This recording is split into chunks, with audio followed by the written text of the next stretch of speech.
11th class बेटा next जो topic आज हम करने जा रहे हैं डेट इज स्पेसिफिक हीट। इसके बारे में आपने केमिस्ट्री में भी पढ़ रखा है।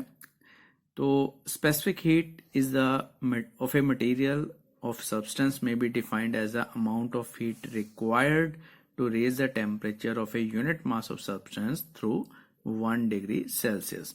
यूनिट मास का मतलब हो गया कि 1 किलोग्राम या 1 ग्राम सब्सटेंस का टेम्परेचर अगर 1 डिग्री सेल्सियस या 1 केल्विन आप चेंज करते हो, इंक्रीज करते हो, तो उसके लिए जितनी हीट चाहिए होती है that is called specific heat.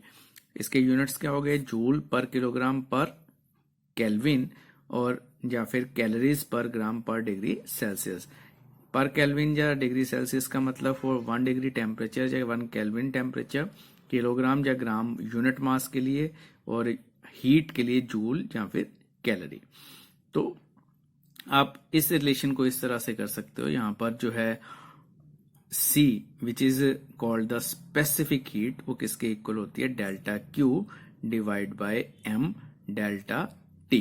या फिर अमाउंट ऑफ हीट जो है which is equal to M C delta T। C is a specific heat और आपके पास delta T is a change in temperature, कितना चेंज हुए। M इज अ मास, तो delta Q is the amount of heat required. Next बेटा thermal capacity और water equivalent की बात करेंगे। थर्मल कैपेसिटी और हीट कैपेसिटी में सिर्फ इतना ही डिफरेंस है कि thermal capacity of body is the amount of heat required to raise its temperature through 1 kelvin और 1 डिग्री सेल्सियस। यहां पर यूनिट मास की बात नहीं की गई है। तो टोटल जितना भी मास है, 1 किलो, 2 किलो, 4 किलो, जो भी है, उसका टेम्परेचर अगर आप 1 डिग्री सेल्सियस इंक्रीज करना चाहते हो तो उसके लिए जितनी हीट चाहिए होती है that is called thermal capacity. तो यही आपका डिफरेंस होएगा स्पेसिफिक हीट और थर्मल कैपेसिटी में। तो थर्मल कैपेसिटी किसके इक्वल हो जाएगी? अगर आप स्पेसिफिक हीट जो कि C के इक्वल है उसको मास से मल्टीप्लाई कर देते हो तो थर्मल कैपेसिटी आ जाएगा। तो यूनिट भी इसी हिसाब से चेंज हो जाएंगे, जूल पर केल्विन या फिर कैलोरी पर डिग्री सेल्सियस। तो ये क्यों ऐसा हो गया? क्योंकि मास का यहाँ पर खत्म हो गया कि पर यूनिट मास वर्ड नहीं यूज कर रहे हैं, तो किलोग्राम भी यहाँ पर यूज नहीं होगा। उसके बाद नेक्स्ट है वाटर इक्विवेलेंट। ये बड़ी इंपॉर्टेंट चीज है बेटा, छोटी सी डेफिनेशन ही है। The water equivalent of body is defined as the mass of water which absorb or emit the same amount of heat as done by a given body for the same rise or fall in temperature। तो same rise और fall in temperature का मतलब जितना अगर 1 degree या 2 degree जितना rise या fall हो रहा है किसी ऑब्जेक्ट के टेम्परेचर में हीट सप्लाई करने के बाद, तो उतना ही टेम्परेचर में राइज या फॉल होगा। उसके लिए कितना वाटर चाहिए होता है तो उसको हम कहते हैं वाटर इक्विवेलेंट। तो अगर एक अमाउंट ऑफ वाटर और एक आपके पास कोई भी मटेरियल है, दोनों में अगर आप same amount of heat supply करते हो और सेम अमाउंट ऑफ टेम्परेचर में चेंज होता है, तो हम कहेंगे कि वो जो वाटर की क्वांटिटी है that is water equivalent of that substance. Then latent heat. Latent heat हम किसको बोलते हैं? जैसे आप पानी की एग्जांपल ले लेते हो, तो पानी जो है वो 0 डिग्री सेल्सियस के ऊपर आइस की फॉर्म में भी अवेलेबल होता है और पानी लिक्विड की फॉर्म में भी अवेलेबल होता है।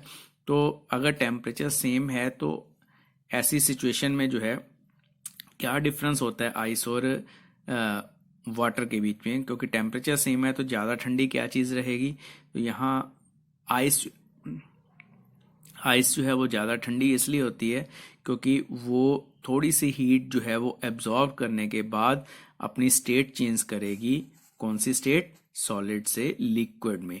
तो ऐसी स्टेट चेंज करने के टाइम टेम्परेचर में चेंज नहीं होता, तो एक्स्ट्रा जो हीट है जो कि स्टेट को चेंज करती है that is called latent heat. The latent heat of substance is defined as a quantity of heat required to change the unit mass of substance completely from one state to another state at constant temperature। latent heat आपकी दो तरह की होती है। पहले है आपके पास से लेटेंट हीट ऑफ फ्यूजन। तो लेटेंट हीट ऑफ फ्यूजन का मतलब क्या है कि सॉलिड से लिक्विड में चेंज करने के लिए या लिक्विड से सॉलिड में चेंज करने के लिए जो अमाउंट ऑफ हीट रिक्वायर्ड होती है that is called heat of fusion, latent heat of fusion. Similarly latent heat of vaporisation, आपको लिक्विड से गैस फॉर्म में या गैस से लिक्विड में चेंज करने के लिए जो हीट रिक्वायर्ड होती है, हीट यूज होती है, that is called latent heat of vaporisation. तो ये बेटा आपने लेटेंट हीट की डेफिनेशन भी पढ़नी है। देन नेक्स्ट हमारा जो टॉपिक है डेट इज प्रिंसिपल ऑफ क्लोरीमेट्री। छोटे छोटे टॉपिक्स हैं, एक एक दो दो डेफिनेशंस ही हैं।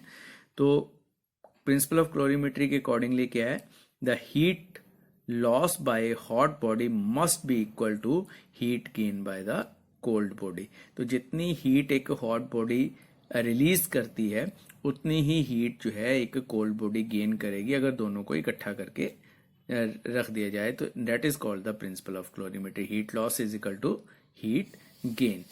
अब इसी चीज के ऊपर बेस्ड जो है हम किसी मटेरियल की स्पेसिफिक हीट निकालते हैं। वो किस तरह से निकालते हैं, to find the specific heat of the solid. तो सपोज आपके पास कोई मास जो है वो m2 के इक्वल है, हम चाहते हैं उसका टेम्परेचर T2 के बराबर है और हम चाहते हैं कि उसकी स्पेसिफिक हीट निकालें। तो हम क्या करते हैं कि क्लोरीमीटर यूज करते हैं। क्लोरीमीटर एक कॉपर का जो वेसल होता है, तो उसके अंदर जो है आप मास m1 के इक्वल जो है वो वाटर को जो है वो स्टोर कर देते हो, उसका टेम्परेचर जो है वो T1 के बराबर। तो आप जो m2 मास है उसको हम उस लिक्विड के अंदर, क्लोरीमीटर के अंदर जो है वो डाल देते हैं। ऐसी सिचुएशन में जो हीट है वो m2, क्योंकि हम मानते हैं कि m2 जो उसका टेम्परेचर ज्यादा है, T2 ज्यादा है T1 से, तो ऐसी सिचुएशन में T2 टेम्परेचर जो है वो कम होना शुरू हो जाएगा और पानी का टेम्परेचर जो है वो बढ़ना शुरू हो जाएगा। तो ऐसी सिचुएशन में आपका टेम्परेचर जो है दोनों का बैलेंस होके T के इक्वल हो गया। अब क्योंकि क्लोरीमीटर जो है वो एक कंटेनर है, जब उसको पानी गर्म होगा तो पानी के साथ साथ जो क्लोरीमीटर भी गर्म होगा, तो हम यहाँ पर क्लोरीमीटर का वाटर इक्विवेलेंट यूज कर रहे हैं। W is a water equivalent of calorimeter. तो टोटल मास जो जिसका टेम्परेचर इंक्रीज हुआ which is equal to m1 plus W, और इसका मल्टीप्लाई कर रहे हैं हम स्पेसिफिक हीट ऑफ वाटर के साथ और change in temperature T minus T1 which is a rise in temperature। तो this will become the change in heat या फिर heat gained by water and calorimeter। अब जितना हीट इसने गेन किया उतना हीट जो है वो ब्लॉक जो है m2 मास वो लूज भी करेगा। तो हीट लॉस किसके बराबर हो जाएगी, which is equal to m2 multiply by C is a specific heat of उस मटेरियल m2 की है और टेम्परेचर में चेंज T2 माइनस T। इन दोनों को इक्वल करके सॉल्व करते हैं तो आपके पास यहाँ पर क्या आ जाएगा, specific heat of that material. तो इस मेथड से आप इसको निकाल सकते हो। तो इस तरह से बेटा ये आपने क्वेश्चंस करना है और जो छोटी छोटी डेफिनेशंस आज हमने की वो आपने अभी करनी है। तो इसके साथ ये वाला चैप्टर आपका कंप्लीट हो जाएगा। इसको अच्छी तरह से लर्न करो। कहीं पे कोई मुश्किल है, कुछ पूछना है तो आप मेरे से कॉल कर सकते हो।